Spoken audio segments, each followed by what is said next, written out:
Yo, yo, yo, what is up, everybody? Welcome. My name is Glen the Hustle Bee, one of the three hosts, and let me introduce you to the next guy in this podcast. Yo, Or, what's up? Oh, yeah. We're a little late right there. What's up? Glen, Hustler Hacks. Anna, what's up? And I'm the only one who's not a guy who's hosting this podcast. Anna Packer. Happy to be here. so, guys, it's been 10 episodes. It's That's December. crazy. It's Q4. Can you feel the sales? Can you feel the chilly, cold weather? I thought you said chili, like the food chili. Can you feel the spicy chili? Of December. Of Yeah. sales. I mean, there's just cha-chings waking me up at night, interrupting turn it my off? day. You don't turn it off? You don't Sound- turn off Yes, I the turn it cha-ching? off. I'm just being facetious. Isn't that what this is? Oh, those big words again. I told Oh, you. no. What was Oh my gosh. facetious? Facetious. You don't know what We said- facetious means? Of Oh, all go ahead, people. please. Please, It please, means go ahead. Ken. If you look it up, it just says Ken. That's the definition. It means Ken. I like Spell that. it. Oh, don't make me spell it. I'm terrible at that. Oh, okay. okay. It's like Autocorrect. it starts with the word face. I'll give you that Face. much. Okay. Facetious. All right. Okay, so you look it up, just Ken's face. Yeah, I mean, guys, do you want me to guys, look That it doesn't up? make sense. Yeah. let's I'll let's look it get into it and drop the beat right here.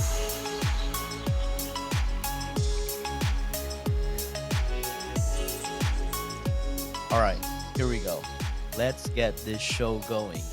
Anna, what are we talking about today in this podcast? Today we are examining priorities. Your priorities, Ken. Welcome to the hot seat. No, just kidding. We're talking about priorities in general. We're not going Priorities to in grill. life, in business. Yes, we're just going to judge all of your priorities. No, but actually what we're talking about is when you learn and grow, as we all should and do as business owners and people who run stores and sell stuff, you know, even if we have our systems down and we have like our ways of doing things, obviously things change, right? The platforms can change, things are updated. Sometimes we learn things from each other and from other people in the community that we're like, wow, that's a great idea. I should implement that in my store, or I should try that and see if it works for me. But really, what we're going to dig into is how do you prioritize making changes when maybe you have multiple changes you want to make? Like, what if you went to one of these awesome conferences that we've been part of this year and you learn a bunch of stuff that you want to try? How do you prioritize, which things to try? How do you test things out? How do you decide the order of operations? How do you maybe pick the things that are the easiest or pick the things that are going to give you the most ROI, right, for trying them, the things that could potentially have the greatest impact? Like, I just want to pick your brains about that. How do we That's- think about doing that stuff? I think What if you Glenn's watch a really bunch of Hustler Hacks YouTube videos Yeah. Right. and you're like, this is just genius. I should really try this out. I should really prioritize this. See, and that has do happened this. already to thousands, if not millions, of Oh, YouTube millions. consumers. I mean, Yes. I did actually stalk your channel. You've had 24 million views total since you've had a channel. Do you even know that? I did not know that. Yeah. Now I know. Surprise! I did not know that.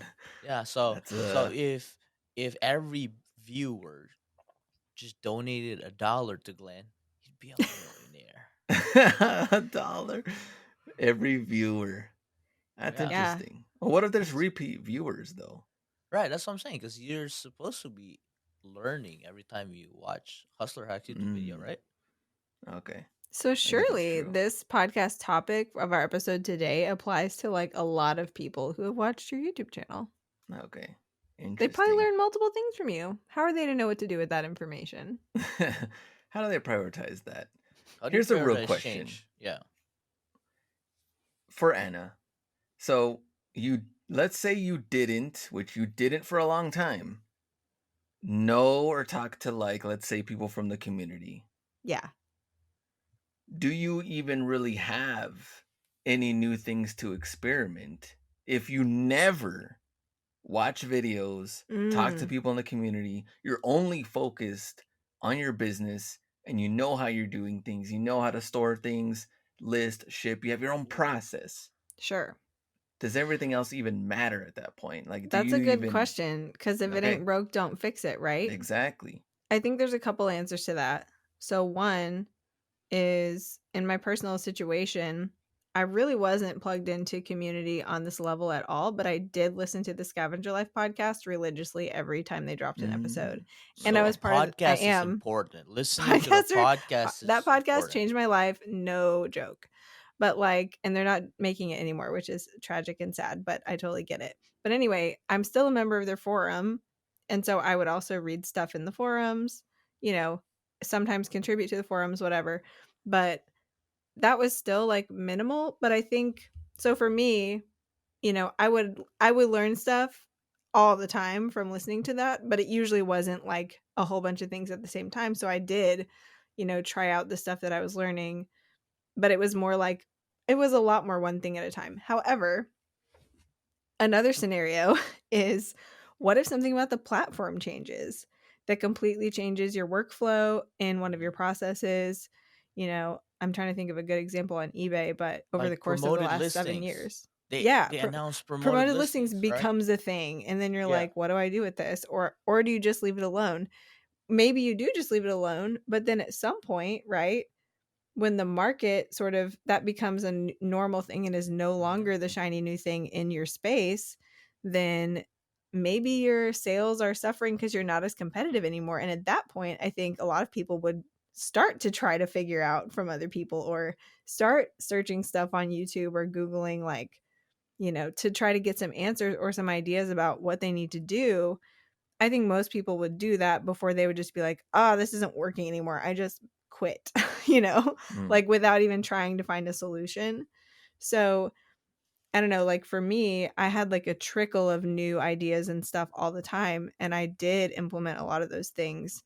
But it wasn't really until, the last few years that I would just be barraged with a bunch of ideas because I had a bunch of different people's perspectives, being presented to me all the time. And then, I was like a little overwhelmed. Like, what do I do with all this? I mean, I definitely have navigated this myself before, but I think it's more just like the value of the discussion around it, right? Like, because it's a lot when you learn stuff and you're excited about it. And even like when I'm making content for like eBay Open and stuff, like I try try really hard to make things easier to like digest and easy to pick something out and apply it, because all the knowledge in the world and all the examples in the world are like pretty useless if you don't do something with them. Mm. So Now, sometimes it's well, overwhelming to try to do yeah, something with a lot of different things. yeah, and I agree, and I also want to get into, I mean, because you talked about the community part, and you and Ken were just at a conference, Hmm. like what, how many months ago? But I remember the comments being pretty like, well, those are good negative ones in there, but just kind of like, how do these people drop everything they're doing in their business Mm. to go to a conference Hmm. for 4 to 5 days? Yeah. And some people are like, I know, I'm here grinding, I'm here, you know uh, you know taking care of my business, making sure this thing runs 100%. I don't have time to go to Right. conferences. So what is your take on that? Well, Ken and Anna on that. Ken, why don't you go first? I would always say there are two types of people in Uh-oh, the here we go. space where one always seeks out to be better and the other one seeks out how to be comfortable and how to be okay with doing the same thing. Yeah. Both people seeking out, both people trying, right? Hmm. One is just like, kind of like that feeling of like you're sitting on a comfy couch and then all of a sudden it's not comfy anymore, so you wiggle a little bit and then you kind of probably grab a pillow. It's like, oh, this is comfy again. So that's one.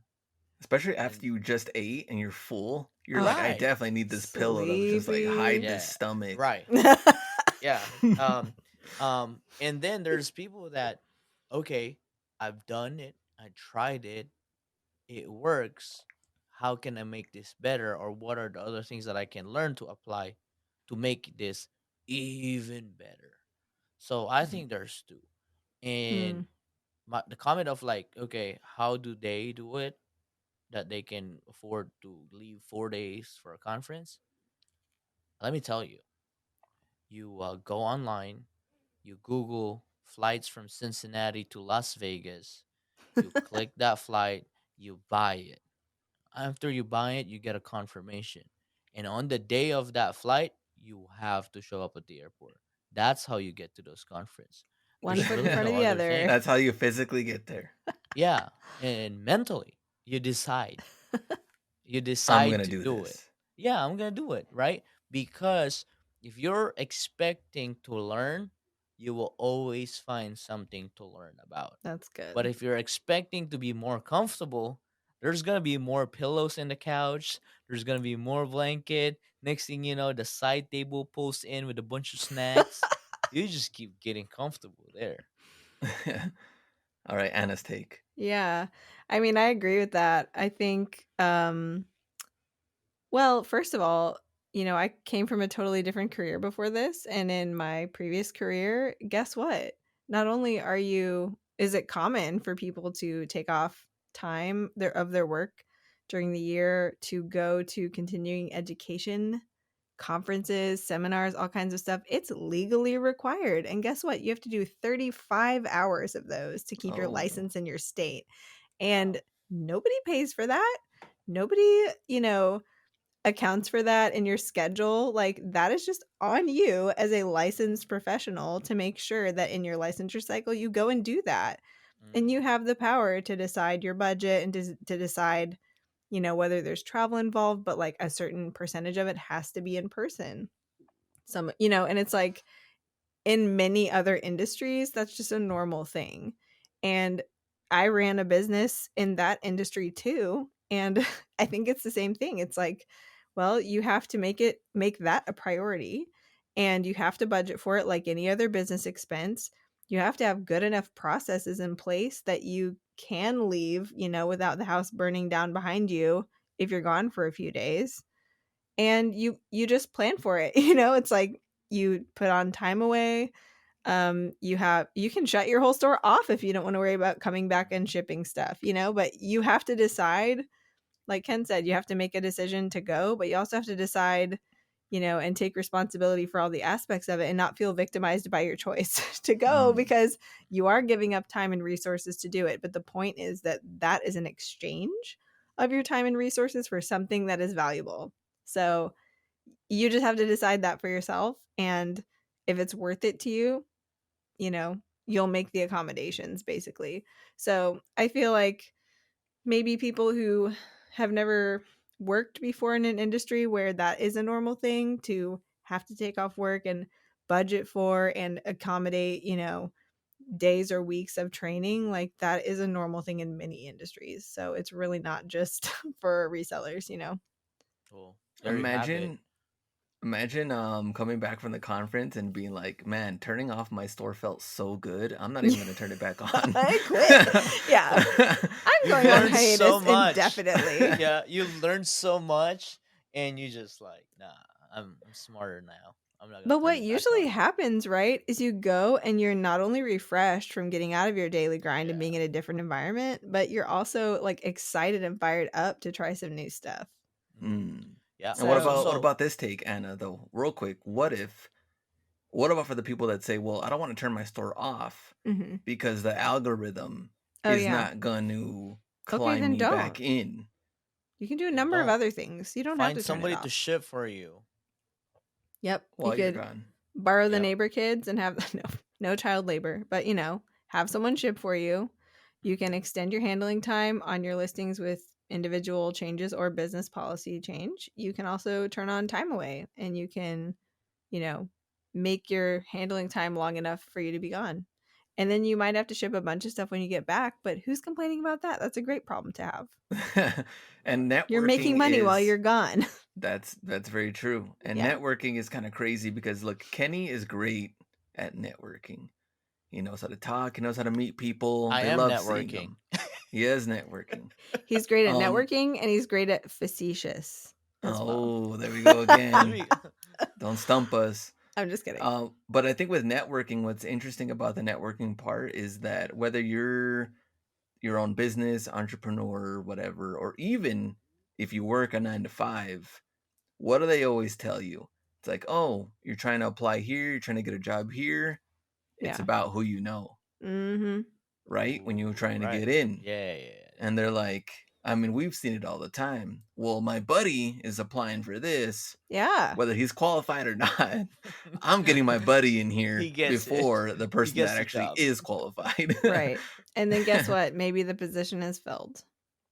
True. Yeah.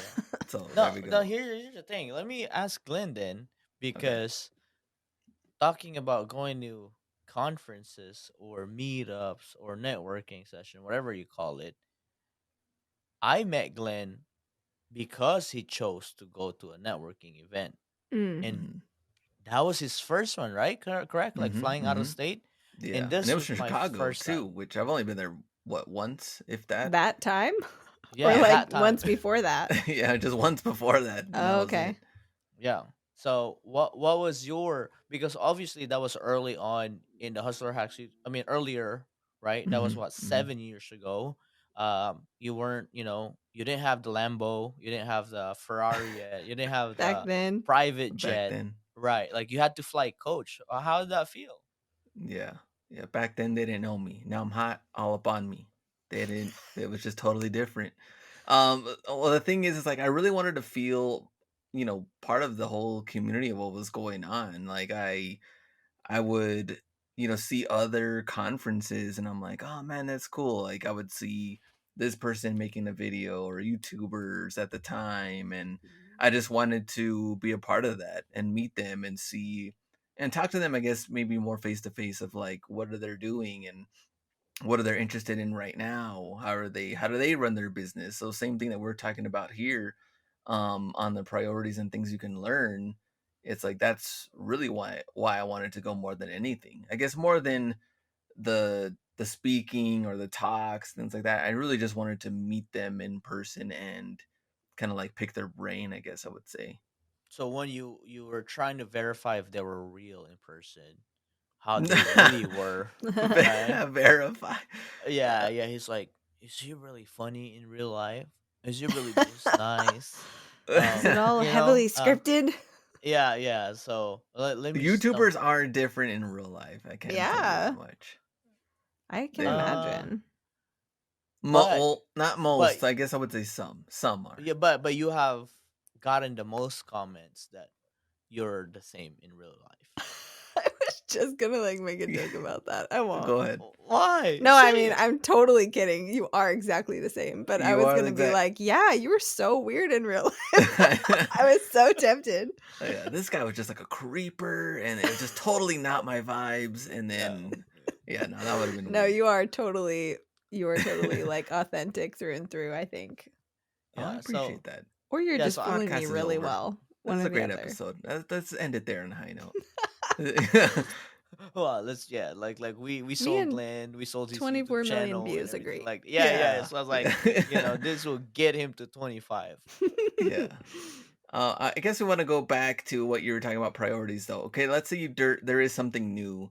My perfect example would be merch by Amazon at that time. Okay, cool. It was like we're going way back. Well, This yeah, is we're way going back. back. So Anna, I was like, selling way on on back, eBay. way on back. Exactly. I was Okay. selling shoes. I was doing the Ross videos. And then when merch by Amazon came out, something that I knew nothing about, I was still selling on Amazon here and there, FBA, but Mm. it wasn't really like my main thing. And I remember seeing YouTube videos. I think Chris Green was the one that was talking about merch by Amazon. It was like a totally new platform Wow. on Amazon for graphic designers that wanted. It wasn't just for graphic designers, but if you had that design background, you could really just go in, start designing t-shirts, upload it to Amazon print on demand, and then they would, create the shirt, print the shirt, ship it out, prime shipping, and you just collect a royalty. Amazing. And there was hardly any sellers. It was brand new. I was like, this is crazy. So Meanwhile, I am running an eBay business. I also have the YouTube channel. How do I try this out? Yeah. This is a new idea. Well, and What do I do here? at that time, were you like at capacity doing those two other things too? Or did you have like time that you could?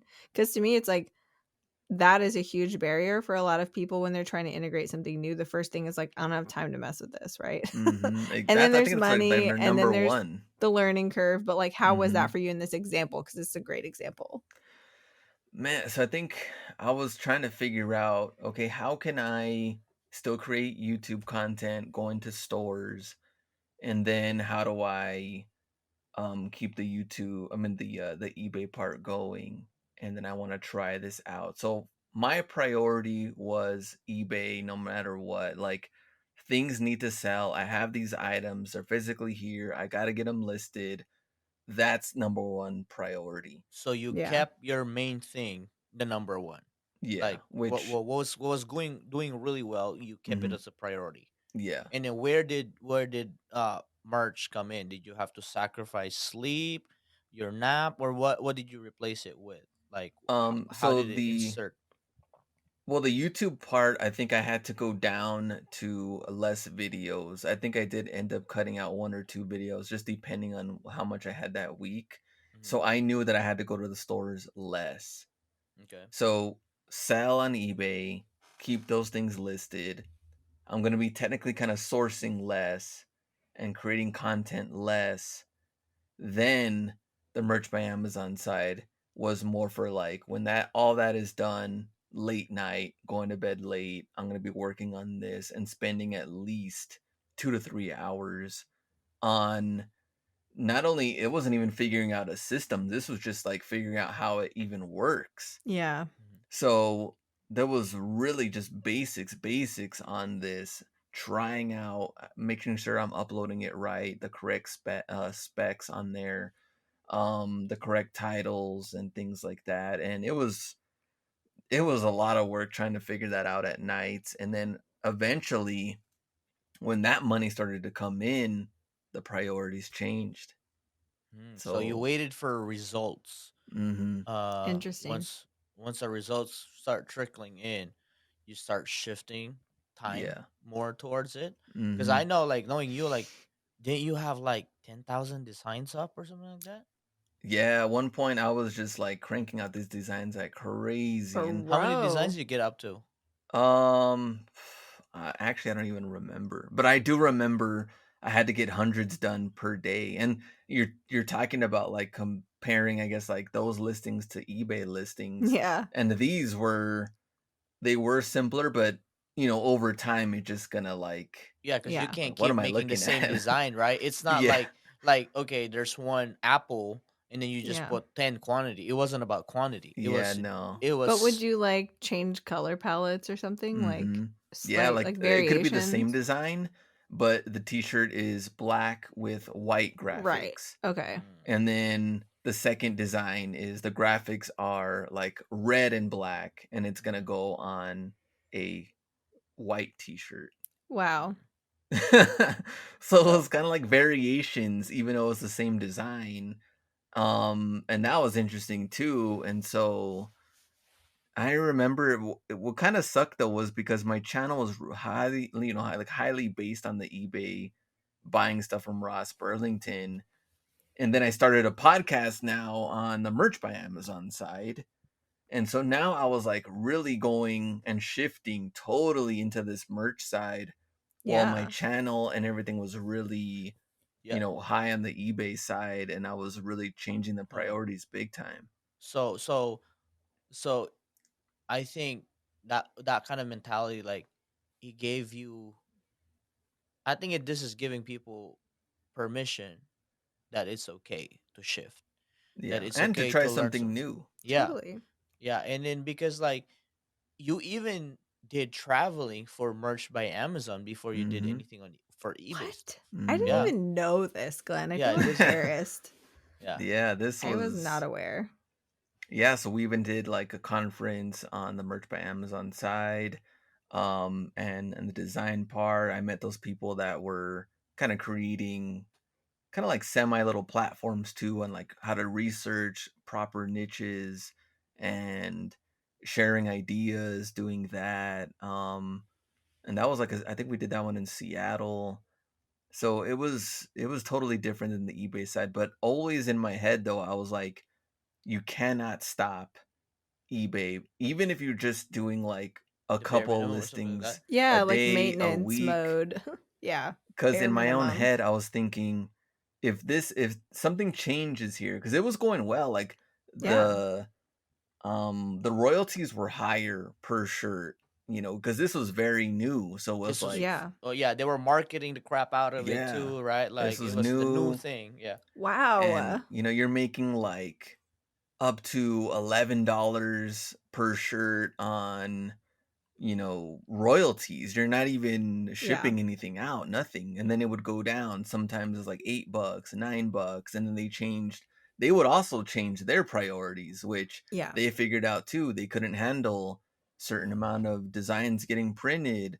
They couldn't Mm, handle how yeah. many prime, shipping on the shirt. So now your royalties are down to $7, $6, Wow. $5, $4, $3, when used to make 11. That's a big Oh, difference man, that's a there. big. Yeah, Yeah. that's a And Um, that's a did you get demotion to right set the there. price of your shirts, or was it you all set the price. So okay? let's say if it was at 21.99 or 19.99, at one point, Yeah. you're making $11 per Right. shirt, $9 per shirt, and then you're still priced at 19.99. Now you're down to Yeah. 7, then Mm. 5, and then Yeah. they change So their from pricing. what it So sounded like, the fee got more. The fee Yeah. yeah, got higher, right? yeah, It's like they exactly. raised the fees on you, so you only Yeah. you start netting way less over time. Yeah. Yeah. Um, so that And is a also the good. competition went up too, because how many more Yeah. people were Oh joining yeah. in, and yeah, so that also changed it. Um and in my head I was like, you can't stop eBay, because if something happens here, you're gonna be so rusty getting back into it Mm-hmm. that maybe you're not gonna have that momentum anymore, or know how to do things, or try to, Yeah. or not even be aware of, like, maybe eBay makes changes. Now Platform I'm not even aware changes. Yeah. of what's going on. So yeah, So so that kind of like, kind of like gives you a really good lesson that just because something new comes up, um, you should try it, right? One, mhm, but you shouldn't abandon that one thing that was a priority at one point that has been there for a longer time. So mhm, the proven, put exactly. it this way, like the proven and tested method, Mm-hmm. you've experienced it, but that doesn't mean you can't try the new. So you went out and tried Amazon print on demand, and then right after that, you still had the mentality of like, I cannot, lose the OG way of me having done this. And then when it did go down, it was kind of just like you said, you weren't rusty, you were updated. So it was just a matter of shift of attention and time, that it wasn't more of like, oh, now you gotta relearn back again to what you left. Yeah. So I think that's a good way of putting how to attack change in priority. And the Yeah. crazy thing is like, it's still available now. Like, if I wanted to, I guess, design, I'd have to relearn Yeah. some of the You'd have stuff to if I wanted relearn to go that. back and do it. But that option is still there. Like I tell Ken, like, I still get a small check every month from Amazon because my designs are still live. Right. So I still collect royalties from that. But if I want to go back and do that, that's an option. But I do think, I guess, like, Amazon and the people at that time, because I did make over 6 figures. It did help me pretty much get into this house. And I was even in a magazine, Money Magazine. So that was cool Dang. too. Are you I burying mean, any other leads, or like he's royalty, your He's highness. royalty. Yeah, your highness. I Your just didn't Highness. know. I mean, you were just saying it's who you know, and I apparently don't know who I know. So I don't. Well, now, Anna, now you know. Thanks for I networking with us, I Anna. know you. Yeah, I know you experientially. I don't know your entire backstory about Oh every no. business venture you've tried, but I do think it's really interesting that you did this. I mean, that's also e-commerce, but it's very like Hmm. design based. I mean, that's super interesting. I remember like looking at Threadless all the time, Oh yeah. like back in the day. I think that's still a thing too, but I haven't looked I at it in think a long so. time. But I was wondering, is that kind of what happened? Like the ROI just went down and down and you're like, this isn't worth my time anymore or what? The ROI did go down, I guess, on how much time and effort I was putting into that. Yeah. And then at that same time, talking with Ken and even other people that now introduced into different sources on getting shoes, and shoe market was now, Crazy. like sky high. Yeah, Yeah. cause And when we first met, he was doing both. This guy was Yeah. double dipping, man. I believe it. This guy had a podcast with Merch, and we had our Wednesday live. Oh This my guy was gosh. busy, and so that must be like a really interesting situation, because you could have said like, no, like I'll just do merch because it's made me the most money recently, yeah. so I'll just put my time here. But what kind of like made your decision? Like, you obviously said like, okay, now shoe market is getting hot. Like, what does it, is it because eBay has always been the solid platform for you? That's why you say like, okay, I'll put more time back here now that Amazon's fading. Well, it was a combination when the royalties aren't there and you're putting so much work and effort into it and the results aren't there like they used to, Yeah. and then you're also seeing success now kind of shift. It's like, okay, well, now I got to follow this success because I feel like I can do better on this now. And what also didn't help me on the t-shirt design part was that I also started to feel like I was back at the office, because in the Ooh. beginning it Yeah. was exciting, it was new, and it was like, man, like I could make these designs, I can do this, I can do that. And then over time, because this was You had to already do like, volume. You had to do yeah, volume at this point, right? two Yeah. 3 years into it, and I'm like, man, I feel like I'm back at my 9 to 5 sitting at my office on Adobe Yeah. Illustrator, you know getting headaches, my eyes are hurting. I really want to like Yeah. source and get out at the stores and You not didn't have to get sun. be. You didn't get sun. You didn't get Yeah, Yeah. enough I sun didn't. anymore. You're like, I So that want to breathe was some fresh different. air. The Exactly. fresh So air of Ross You didn't get to wear your fire shoes anymore because you were just no, at home. I under your didn't. desk. Oh, Yeah. I that guess is. when, like, kind of like Ken says too, like when things Yeah. aren't fun anymore and you have to know yourself, Mm-hmm. then it's like, you know what, I have to change something here, and I can't just leave this or keep this going just because. And Yeah. complain about algorithm. Bash Amazon's, right? Yeah. Yeah. Did Just you like burn that whole bridge. did you find that when you were kind of away from your eBay, like your full blast eBay getting your most focus, that business getting the most focus, did you Mhm, find that after being away from that and removed from it for a while, like you were still running it, but like lower key, right? So mhm. did you find that like absence made the heart grow fonder a little bit? And when you came back to it, you were like, I'm refreshed and like excited to do this again. Yeah, it was definitely like refreshing to get back into it. I mean, I even felt that refreshing after doing whatnot Mm, for so long, and then We're gonna coming talk about back, that next. yeah, into the eBay side. yeah. And seeing my numbers like so low on the eBay side, I kind of like, man, I can't wait to see this grow and see the numbers go, higher and higher, because I know I can get it back to that point. But my Right. eBay was down in the dumps when I was just all on whatnot. Yeah. So that was a totally different learning stage too of a Yeah. new platform.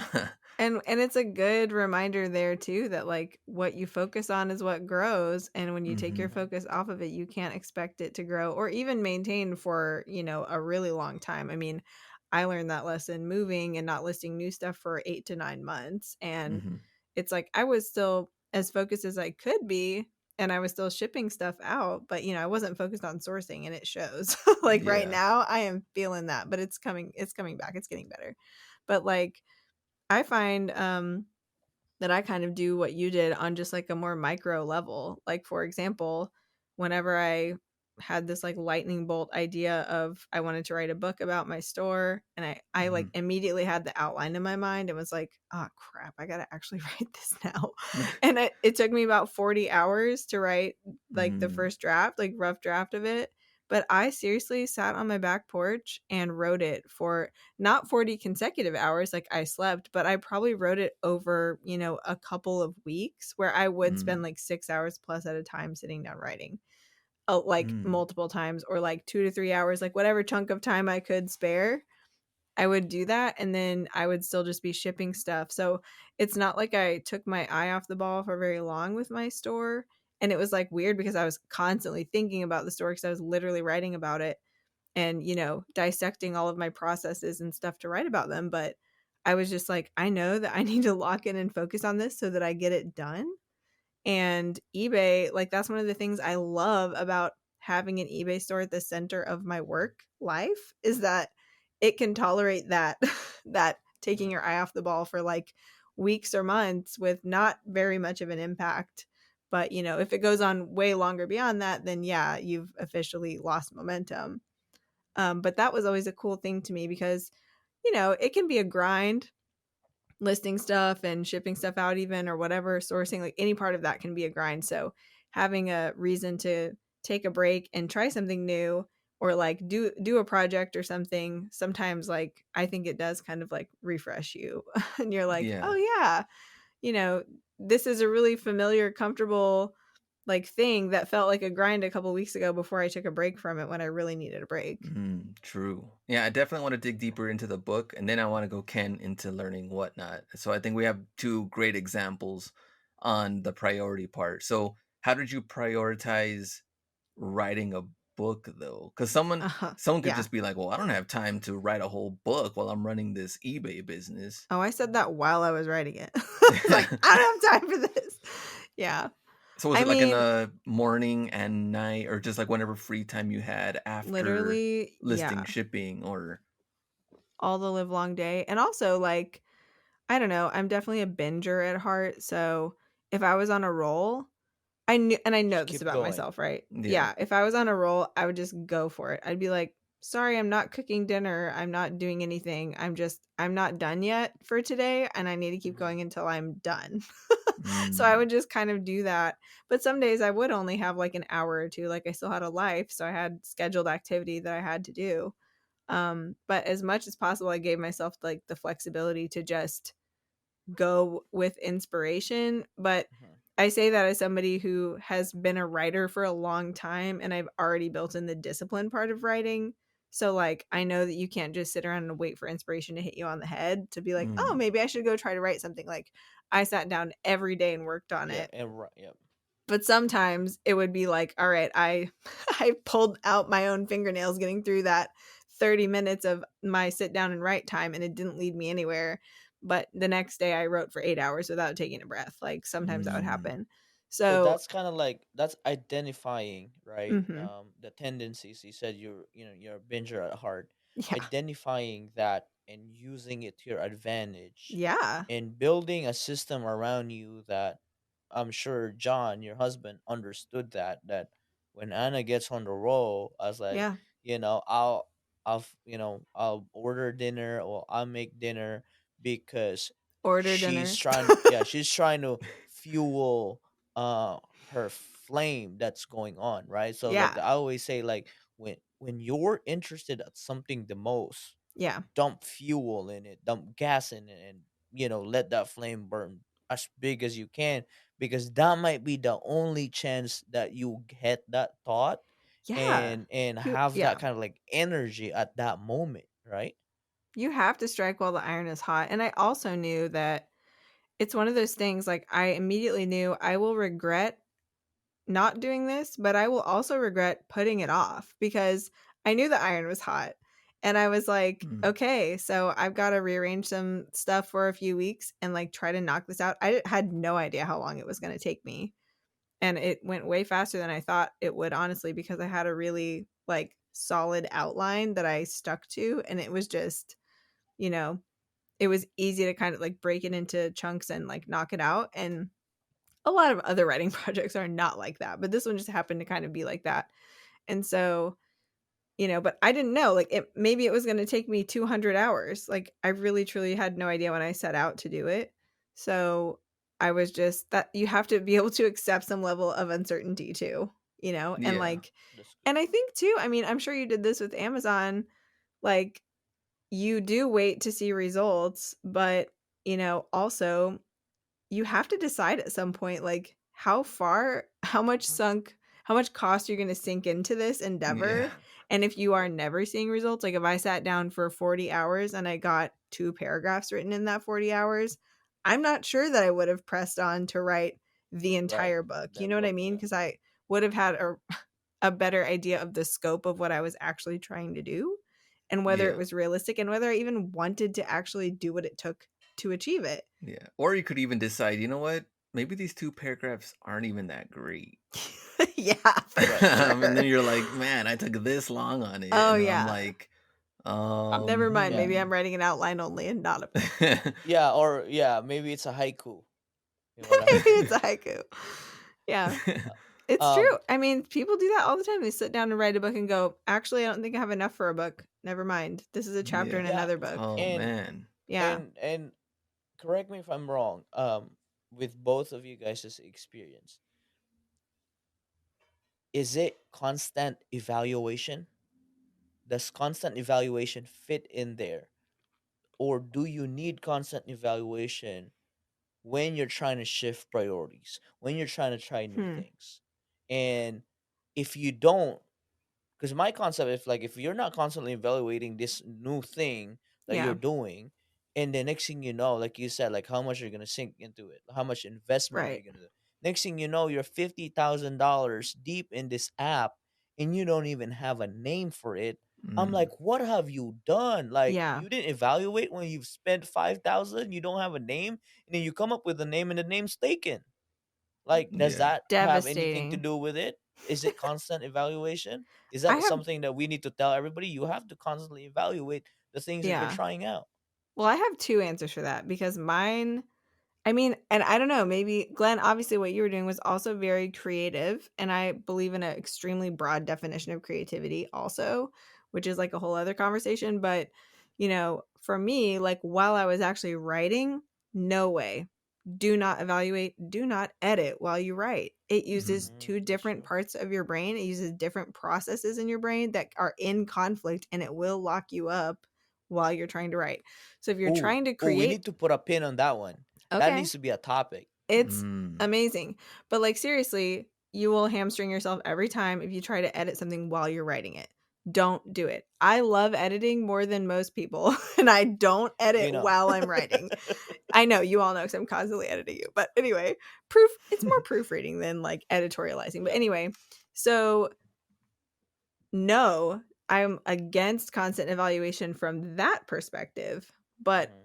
the way that you, I think, mean it, yes. But I think a lot of that can be implicit, where you're like, okay, like, wow, I just sat down and wrote for 8 hours and it felt like 2 hours. Well, that's going well. I can tell that, mhm. like, I don't know if you guys have ever read the book Big Magic, but it's like, oh, the big magic is with me right now. So this is going well.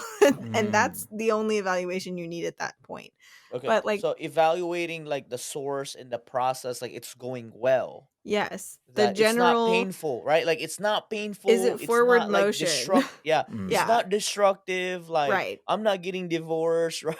Like Yeah. like that, yeah. right? So Well, because I think we are all at a big risk for the sunk cost fallacy, right? Where we end up dumping way too much into it mhm. because we've already put some into it and we don't want to like, we still want to like push through and see if it can work out when flag after flag after flag as we keep going is Mm, telling us this is probably not going to work out. And you know, one of the characteristics of really successful entrepreneurs is that they're willing to quit things immediately when they realize that they're not working out and try something else, or to reiterate or to scrap it and build on that idea or that quote unquote failure. And most people like do not have the stomach for that because mm. it just feels like you're barreling headlong into failure if you do that, Man, but it this is actually gets you further faster. yeah, Mhm. this is the concept of red flags, Yeah, right? Keep ignoring red flags, and then you end up with in a bad situation. with a shark bite. Yeah. Oh, I feel like Anna's situation is different, I guess, the evaluation part, because you don't know. I guess, I mean, you have that end goal kind of. It's just kind of like, hey, this is Oh, The what I'm yeah. book, doing. right? The But book. no idea if the Um, book would actually be successful until you've already written the whole thing, which is y- not cool. Yeah, If that's or you're if self-publishing, right? A or publisher if you're gonna might finish, tell I mean, you you. have that goal you're gonna finish, but like Yeah, we don't know when. There's no time correct. table right. there. There's no, Yeah. and so on the Amazon side, I'm creating designs over and over, but I have to also evaluate like, okay, well this Hours and sold. dollars, right? Hours and dollars, right? Yeah, hours, dollars, and on the niche part of it, because like, okay, birthday niches are doing well. Like, I noticed those sold. Now I got to create more of these. So, like, why did this sell well? Was it the Yeah. color? Was it the niche that, or what's going Hmm. on at the time? And then there's like So, seasonal stuff, like oh, right. Halloween, Christmas. Like, are you gonna catch on those trends and those niches? And you're constantly evaluating that. So both same creative, but some are measurable as of the moment on the Hmm. Mm-hmm. process, right? Like from, let's say, step 1 to 10, um on a business side where there's monetary gain or monetary loss, you can measure it. But there are other projects like writing a book, you don't really know until the very end. But what you can do to evaluate the process, on the latter part, what Anna mentioned, is actually realizing like, okay, this process is doing good. I have the big magic. Yeah. Um, um, the ideas are rolling. I'm not having to, you know, pause my whole life for 10 hours to write 2 paragraphs. Yeah. So there are those checks and balance that you can evaluate and say like, okay, this is doing well. This is doing well. I need to keep going. And it's kind of Yeah. like that mentality of like you see the light in the tunnel, but it would be so hard if you don't see anything and you're just kind of just like Winging messing it. around that you don't even know if you're even in a tunnel. You might Mm. be in a Right. giant, just in a giant hole You going might just downward, be in not a going giant upward. hole. Yeah. Yeah, it might not be in a tunnel. I think that's like, Ken, I need a Kenism about this, about what's the difference between a tunnel and a giant hole. It's like, Yeah, that is true. Right. It's kind of like interesting. just sitting on a couch. You know what I'm saying? If you're in Just a tunnel, getting how do you know comfortable. it's not just a giant hole? Yeah. But I think too, in the spirit of evaluation, like with most things that you're trying that are new, right? There's a learning curve, and you're not going to Mhm. be fast and efficient at that thing when you start. And then Hmm. eventually, I mean, for me at least, I feel like I have a good internal kind of thermometer for that, where once I'm kind of like, okay, I've got this, like I know how to do this process, or this feels like familiar enough that it's not like, it's more predictable, right? You can actually then assess what you've learned so far, and more accurately determine, like, if you keep doing this going forward, how much of your time and resources is it going to take? It's hard to get a good read on that when you're very first starting, because you're learning everything. Yeah. So once you feel like you've kind of cleared the learning curve, that might be a good point at which to evaluate, like with actual metrics, right? How much time or how much money or how much ROI am I getting out of this thing? And that might really help you with whether and or like how to move forward with it and how long to keep trying it. That's Yeah, true. I agree. And I think that's a good segue to Kenny's point with whatnot. So, Yeah.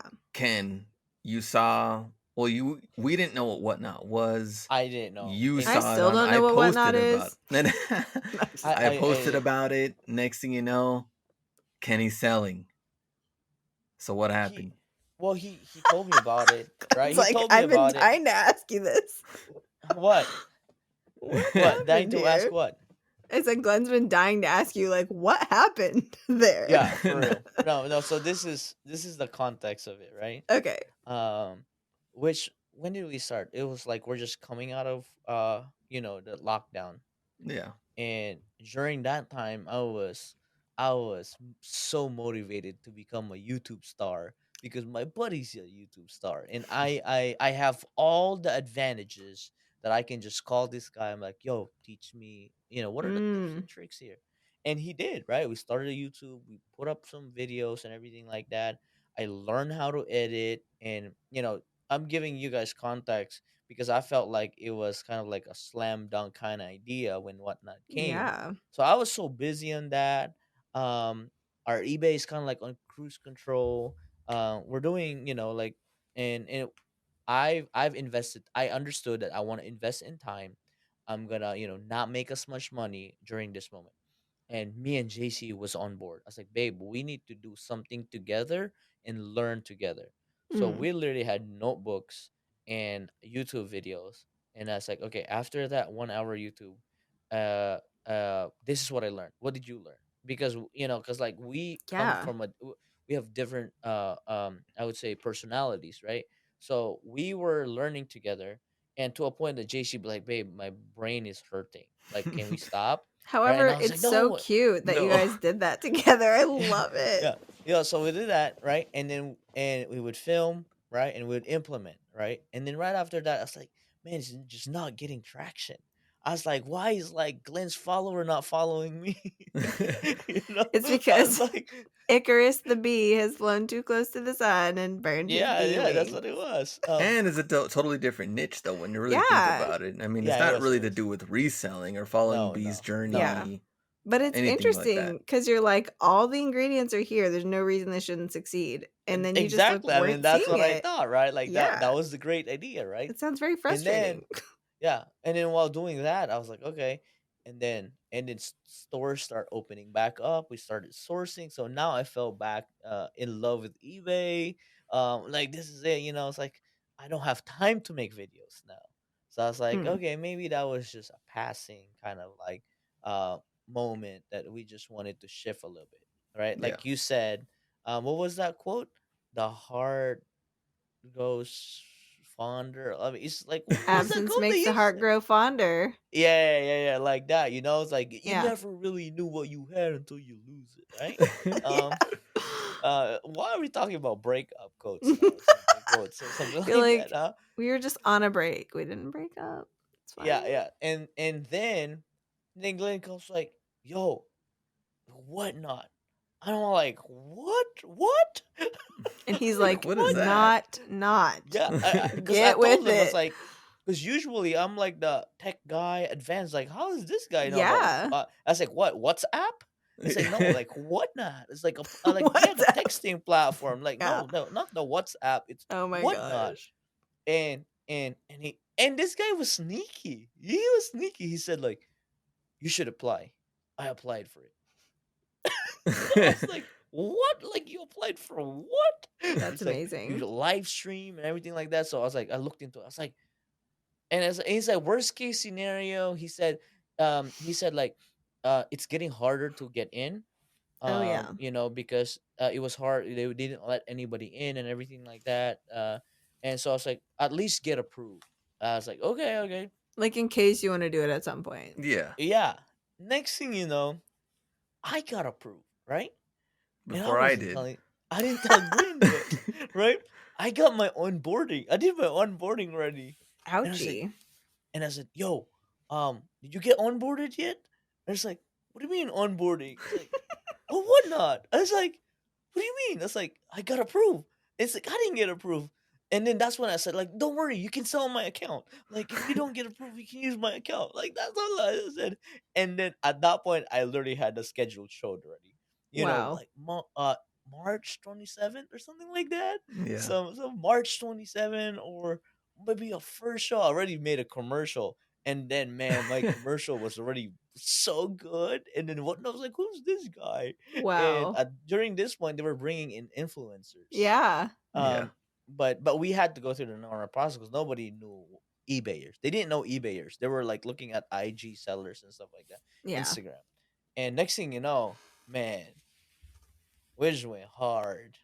We just went hard to a point that they called me the face of whatnot.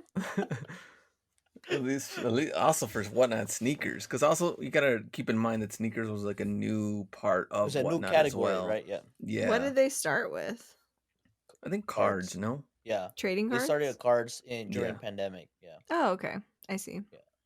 And then So there were 2 years in as a company, and then they opened sneakers. yeah. So what was the And then mindset with you and JC then switching to going all in on whatnot, and then how did the eBay side, or how was eBay during that time too? this was eBay was like okay, like It again, was this was steady. like it was steady, right? We were on our fifth year on Wow. eBay, and every year we've like almost doubled. We've almost doubled every year. So there's Wow. always been growth, and I was like, how big can we get it? And during this time, we just got into this new apartment, new house. Hmm. So we were like really excited to try to build out studio. You know what I'm saying? Like I'm trying to like become more creative, quote unquote, because I'm not just a reseller. I'm a creative too. You are. You're Um, so yeah, creative.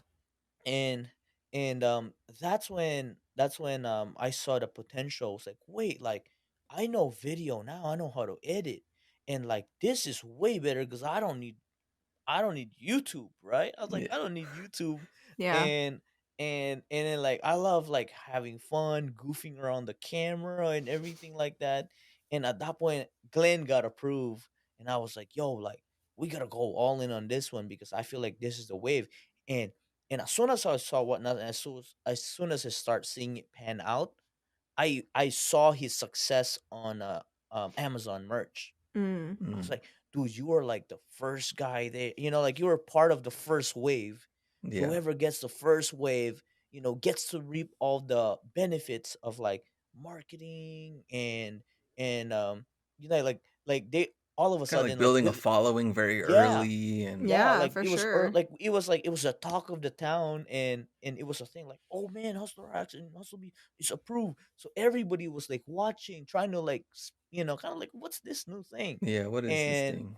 yeah, Yeah. and then I was like, yo, like we gotta go all in on this. Like we gotta max out. And the next, within 2 weeks, they started contacting us like, hey guys, would you guys be willing to do some kind of like ads for us and everything like that? And I Promotions was and like, yeah, some promo. We were like, man, like we've been doing like eBay for so long, like like it's not like this, right? Like the Yeah. yeah.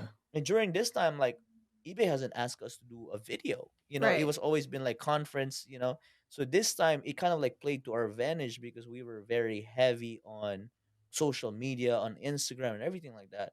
And it became to a point that me and Glenn literally mapped out our weekly live shows that we would go back to back every day. Yeah. I go live, he goes live, or next day I go live and he goes live. Yeah. So we were like bouncing off each other, and we went from like, I think the year before we almost hit 400,000 on eBay, to the next year we did 60K on eBay. Hey. I That wouldn't that's say how that's double, but that's yeah, yeah, it's more than double reduction. double down. Yeah. Double down. So Yeah. that was the journey, but like we literally just went all out to a point that me and Glenn got invited to SneakerCon, and then we started going to SneakerCon to do the booth, and turned out that year we took 68 flights. Wow. That was just last year. And then we went to like the Whatnot warehouse and doing all of Everything. these things, on the whatnot side of it, while eBay was definitely declining on both of ours, and but Yeah. Whatnot was also selling really well. So Yeah. Yeah. So we Which rode the again, wave. it's like who can be blamed for kind of going where the things are where doing, stuff's Yeah. happening, right? yeah, Like, hmm yeah. So it was where the party was, Yeah. and eventually there's just gonna be like same story as Glenn. There's more competition now. They've onboarded a lot more sellers, right?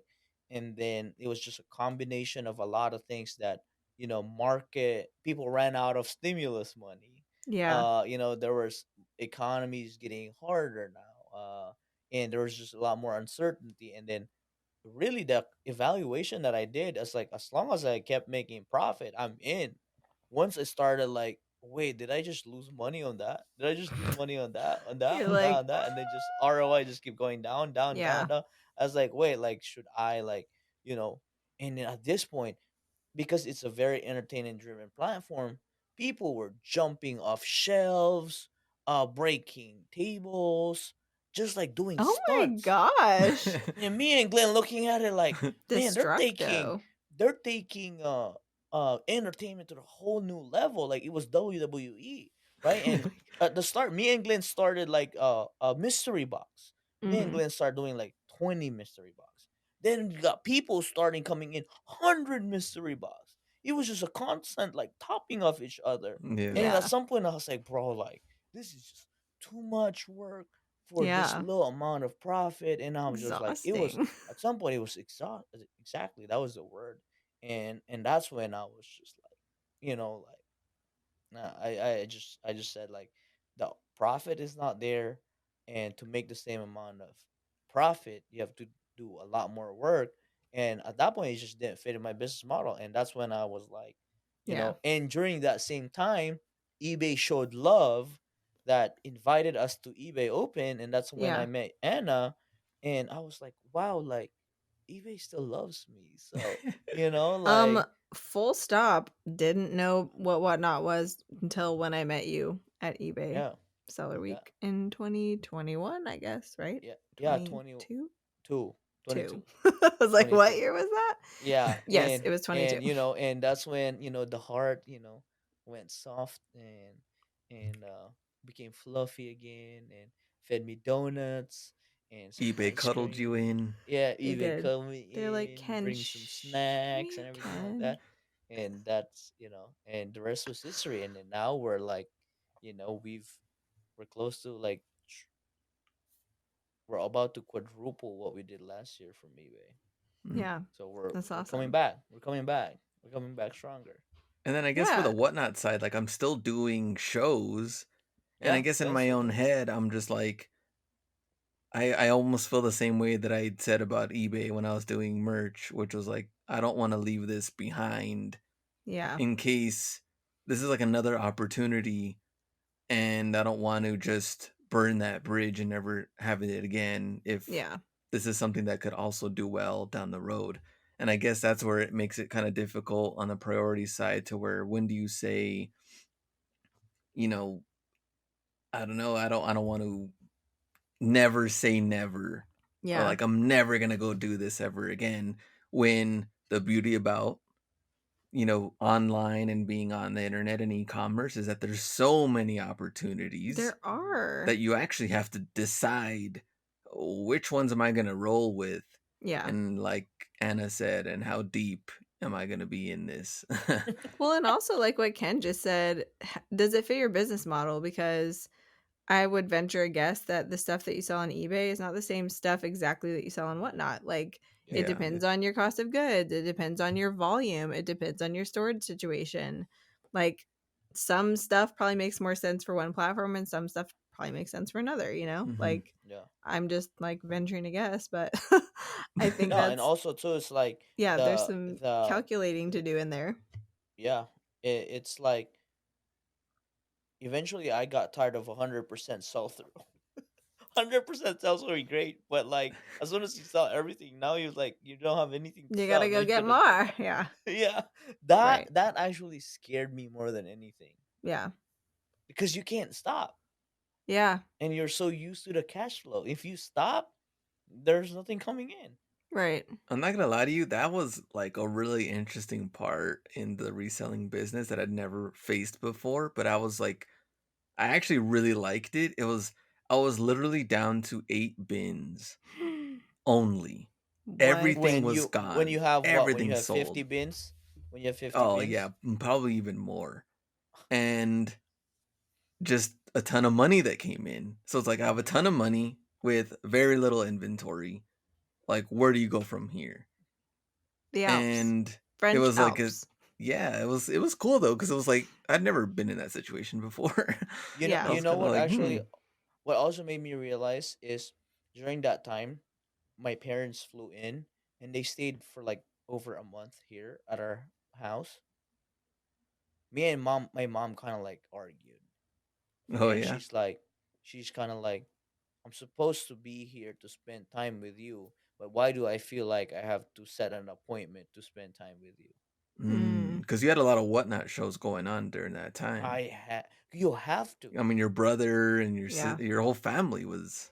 Yeah, I mean, like in a way, like I kind of like used them because they were here. I was like, oh man, I got more shipper. That one time we did like 300 auctions, I remember that. and we fulfilled it because Wow. I got my brother and my sister here, and me and JC. So, and then my mom and dad helped me load it up, and we drove 2 cars, Wow. multiple trips. Um, and that was it. Like I felt I lost the entrepreneurial spirit of being flexible Yeah. That's true. There because you we can't all stop, went to SneakerCon. huh? Me, you, and Yeah, your we all family. went. We all went I to literally had SneakerCon. to. I had to show up to a sneaker con, right? Two sneaker cons when my parents were here. Wow. Mm. And in Atlanta, I had to take them, and I kind of just like bribe them, like, "Oh, we're gonna drive down there. We're gonna take you to SneakerCon, and on our way there, we're gonna spend time in Gatlinburg, Tennessee. We're gonna get a Great. nice cabin." So it was Dollywood. just like the cliche of using money to appease, Yeah. to kind of like Like I can pay my compensate. way out of the actual Yeah. discomfort Exactly. this is causing. I Yeah. tried, and I felt like my mom and dad as like, yeah, you're doing really good, but I feel like you don't have time for us. Yeah. Mm. And that was like, And you're like, mm, crap, I Yeah. missed the whole point. yeah, you missed the whole point. That Yeah. the reason why they've booked their flight and stayed here that long because we have a new house and they could stay Yeah. here, right? Like, and they could spend time. But instead, I use it to my advantage. Like, oh, finally, my parents are here. I don't have to worry about cooking and cleaning. It was just like, oh, really? Like, you know what I'm saying?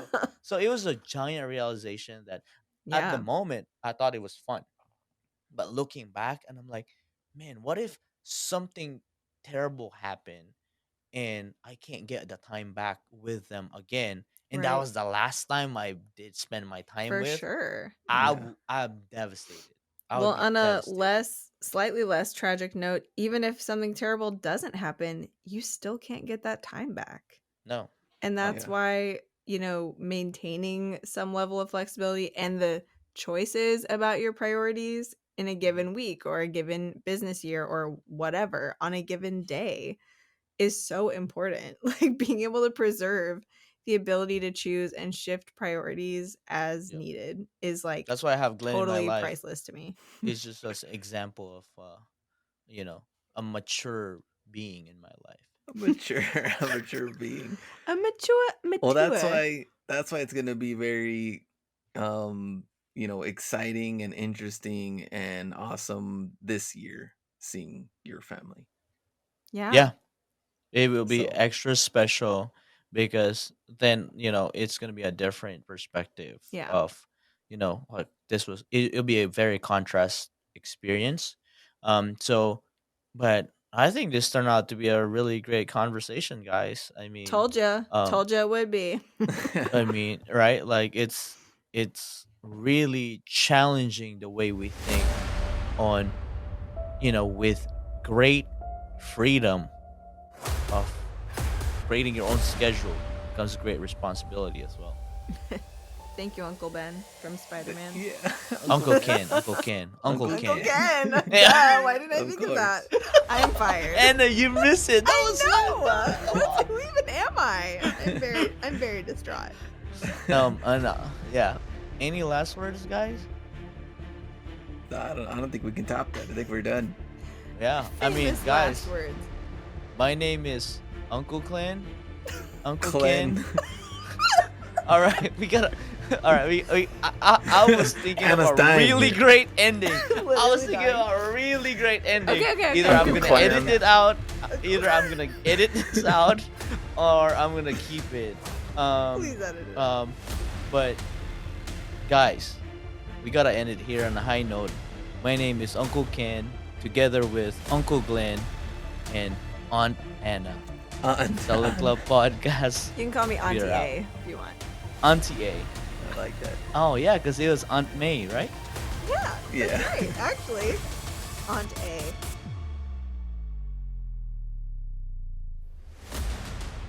Okay. Can I be Peter Parker?